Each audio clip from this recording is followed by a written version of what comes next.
Hi there, Zinesters. Welcome back to my desk and to another episode of First Impression Zine Reviews. On this series, I open the mail that was sent to my P.O. box, and we all get to encounter some new to us zines that are always interesting and wonderful and strange. And hopefully this will encourage you to pick up some of these titles and check them out for yourself. If you're new here, I am so glad you're here. Welcome. My name is Dayna. I love creating, collecting, and collaborating around zines, which are DIY publications typically made using a copy machine that are a more accessible way of getting your thoughts, words, feelings, ideas out into the world. They're a completely DIY medium, and they're also a great way to build community and create connection. So if you're new here, I hope you stick around and kind of get a taste of what zines are all about. And if you're a longtime subscriber, welcome back. Let's roll that theme music so we can get to the zines.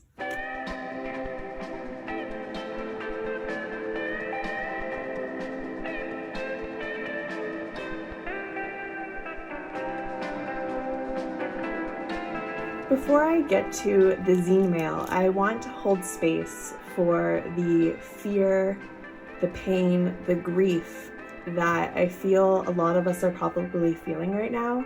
I'm recording this in November 2024, about a week after the American presidential election. And while I have so many thoughts, my thoughts around the community care we need to build, the infrastructure we need to build to keep each other safe in the upcoming years, I don't think I have coherence around those thoughts yet, not enough to be able to speak to them on camera without having something like written down. But I did want to share some words that I have found very, I'm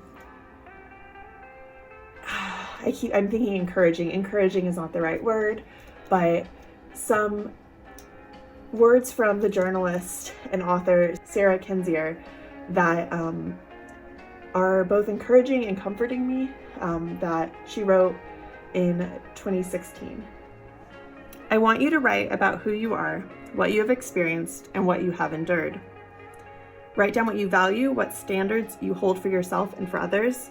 Write about your dreams for the future and your hopes for your children. Write about the struggles of your ancestors and how the hardship they overcame shaped the person you are today. Write your biography. Write down your memories. Because if you do not do it now, you may forget. Write a list of things you would never do, because it is possible that in the next year, you will do them. Write a list of things you would never believe, because it is possible that in the next year, you will either believe them or be forced to say you believe them. The days of free speech may soon end.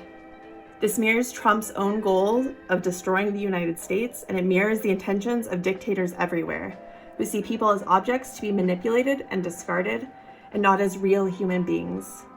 We are a deeply flawed nation, and those who are minorities or poor have faced state-sanctioned cruelty as well as limited opportunities, but is simply not the same as authoritarianism.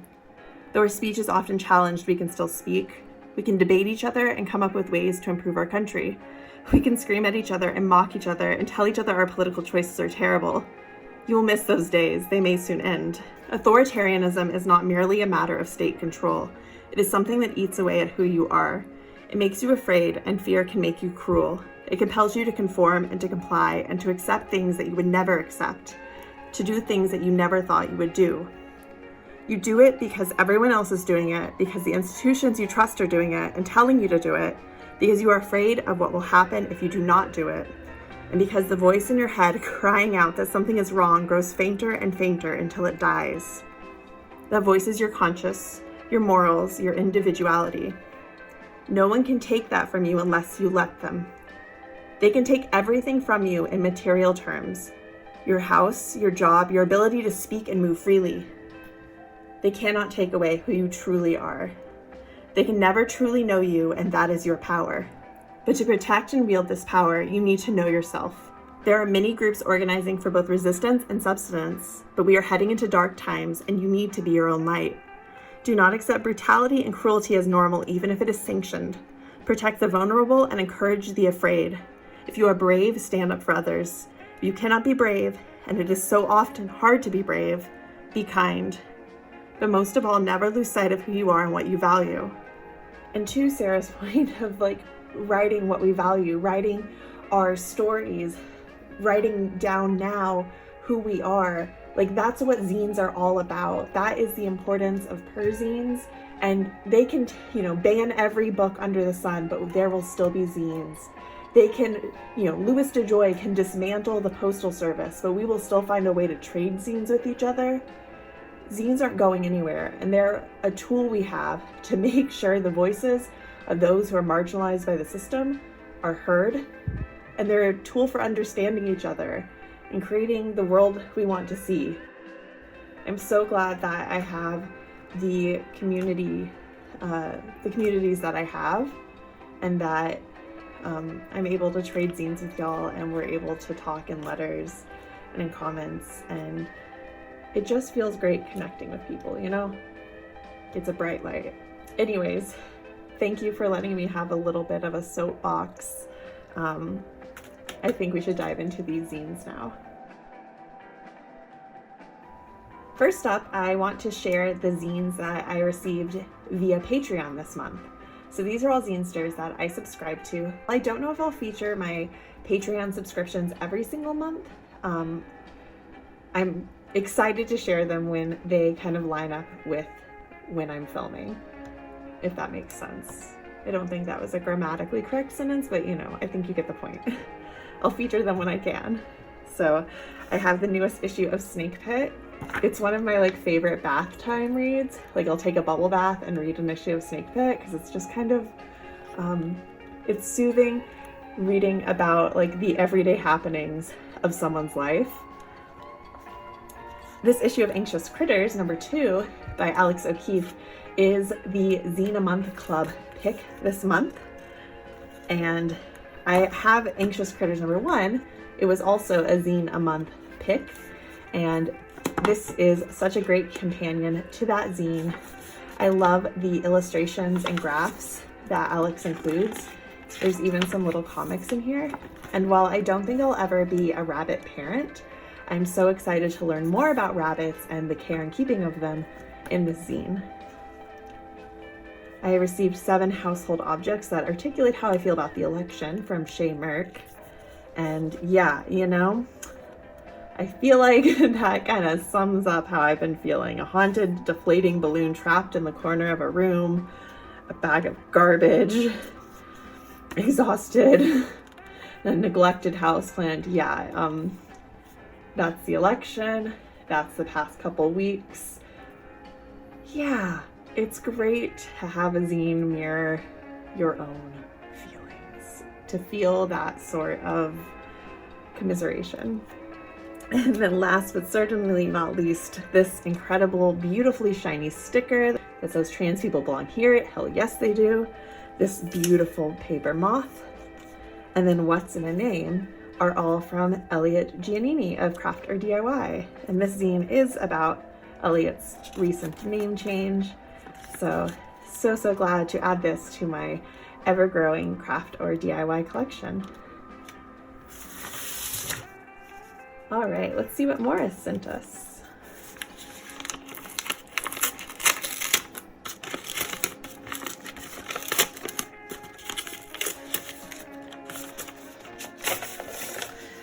This is Room Tone number 5. It looks like it includes Seltzer reviews, a review of some of the 50 states, and Ian and Henry, Best Friends Forever, which, as a punk, I'm assuming this is Ian MacKay and Henry Rollins. Let's see if I'm right. Oh.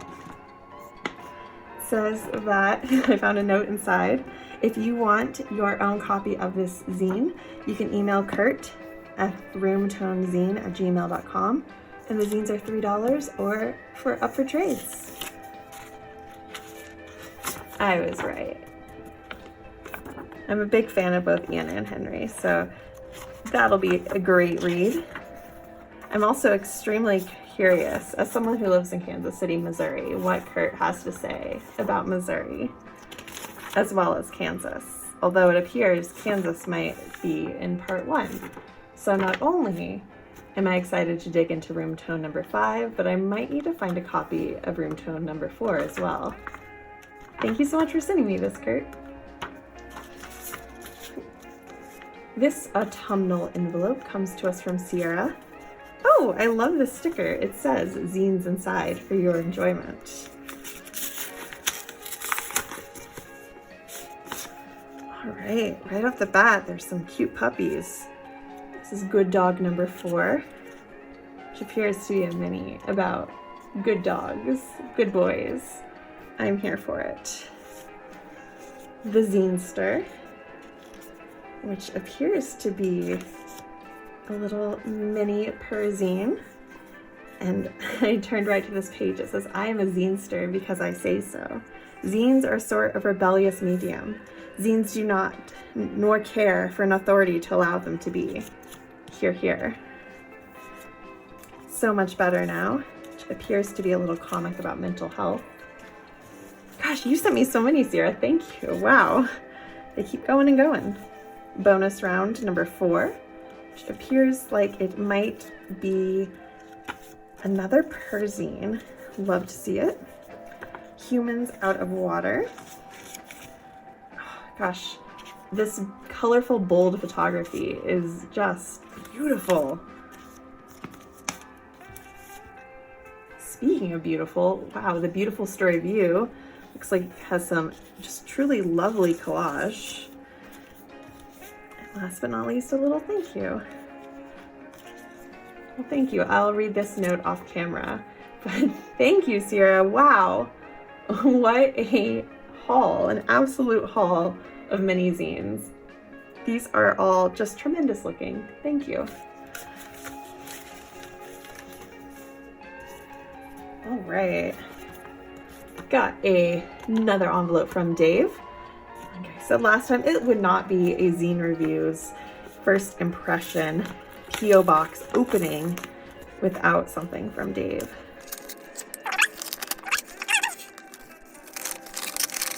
Dave is the author of the Incredible 13 Facts series, which is as the name suggests, a mini zine series featuring 13 facts about a variety of subjects.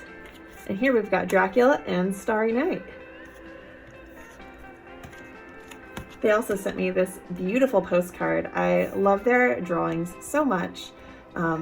This bat, I have a sticker with one of these bats on it as well, so excited to add this to my collection of postcards I keep on the wall right over here, just off camera. Brightens up my workspace. Thank you as always, Dave. Up next is a zine trade I did with Bridget, who put this beautiful sticker and shiny washi tape on the back of the envelope. I have to find a way to, cut this out or peel it off because there's no way I'm throwing this away. Let's see what's inside.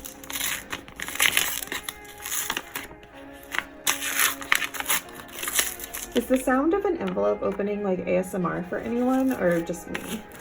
It's a very satisfying sound, I think. Well, it's my lucky day because Bridget sent me one of those stickers, as well as a letter that I will read off screen. They sent me their squirrel haiku zine, as well as Commonplace, which is the strange and spooky edition. Bridget and I actually connected because we both foil the covers of our zines, and so they found my video documenting how I print Hagwitch, which has a foiled cover, and they reached out because they also foil their zines, and a trade was made, and hopefully we'll become pen pals as well in the process. This is great. It looks like it is a zine, as the cover suggests, all about spooky season. There's an ode to Bunnicula, a crossword puzzle, ooh, Hello Kitty tarot. There's all sorts of interesting spooky subjects in here. This will be a just absolute delight to read. And then there's the squirrel haiku zine, which this is gonna be amazing. I love squirrels in the forest and all sorts of little critters. So I'm excited to dive into this one. Thank you so much, Bridget. Next up, I have some more zines from Linda, whose zines you might remember from a previous episode. They sent me this extremely spooky envelope.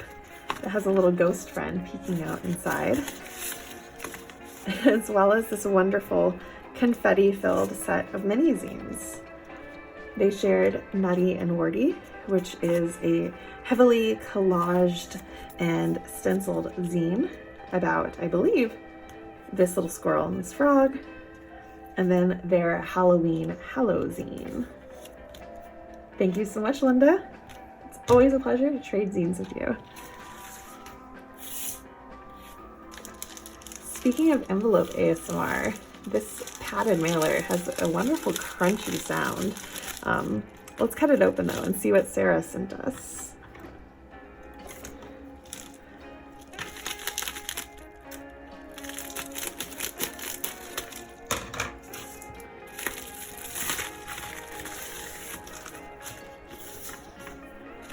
All right, they sent us Plane Crash Could Be Anywhere, which is sort of like a comic, an illustrated zine. Here is their contact info. It looks like Adventures of the Bra, comics about the 3Ds, death, depression, and diarrhea. All right, so these are like a very silly, just humorous comic zine. And they did include this note. If you want to get your own copy of it, there is their Instagram and their website, and you can get it for $8 on their website. This looks like it is going to be a blast to read. So thank you, Sarah.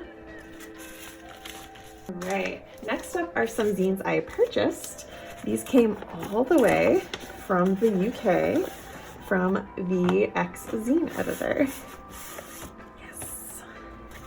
I got some patches because, like, hello, putting this shit in my perzine. And I have a lot of shit to talk about in my perzine just from these past couple of weeks. So I'm gonna add these to a vest I'm working on. I got a Goth Club bingo patch because the idea of this even existing is hilarious to me. And now on to the part you're here for, the zines. There is I Heart Zine Fairs, which has this amazing fuzzy heart on the front. And it is the Zine editor's A to Z guide to zine fests. I love a zine about a zine. And then the Zine editor reached out to 14 of their friends who used to make zines, I believe back in like the 90s or maybe the early aughts, and they asked them to kind of resurrect their zine for a single page. So there are all sorts of different kind of zines highlighted in this like giant kind of coloring book sized zine. It almost kind of feels like a tasting menu of zines. Like you get a little taste of 14's different resurrected zines in this issue. And that's really cool. I am so excited that I am filming this because I can finally read these zines instead of leaving them in my to be filmed box down below my desk. These are at the top of my reading list right now. All right, and now last but certainly not least is a package for my sister. She lives in Austin and recently participated in the Lone Star Zine Fest and sent me a nice haul. It looks like we have a little paper fan, some stickers. Oh my gosh, a Cinnabon sticker, love that. Jerry's Artorama, and some zines. Her friend Heather put out this horror zine called Road Trip. Excited to read that. Her partner Max tabled with some of his friends and had this Game Bugs zine, which is, he is an indie game developer, and he asked 9 of his game developer friends what is the worst bug they encountered while working on their games. And this zine is pretty cool because this beautiful like bug pattern, which features this little guy right here. It has a QR code to get a Procreate brush of this little bug guy. I love an interactive zine. This dating advice from demons is from their friend Will. It has some great art and also some really spectacular typography. And then my sister created this zine called Take Two. She is a filmmaker. She's currently in post-production for her film Plant Moms, which will hopefully come to a theater near you sometime in 2025. But she created a zine about the tips and tricks she has learned doing micro-budget filmmaking. So it's so cool to see her making zines as well. And she also sent me a little cereal bar menu, which I can guarantee she sent me because she knew I would love these illustrations, which I do. They're incredible. It was like I got to go to Lone Star Zine Fest without having to actually go to Lone Star Zine Fest, although I do hope to make it down there one day. All right, Zinesters, thanks again for tuning in and for being a part of my zine community. I would love to trade zines with you. Head down to the description box if you make zines, and you can find my contact info so we can set up a trade. And I hope that this video inspires you to pick up some of these zines, to check them out, and to write your own titles. Anyways, I'm gonna let y'all go. I'll see you next time. Take care, Zinesters. Bye!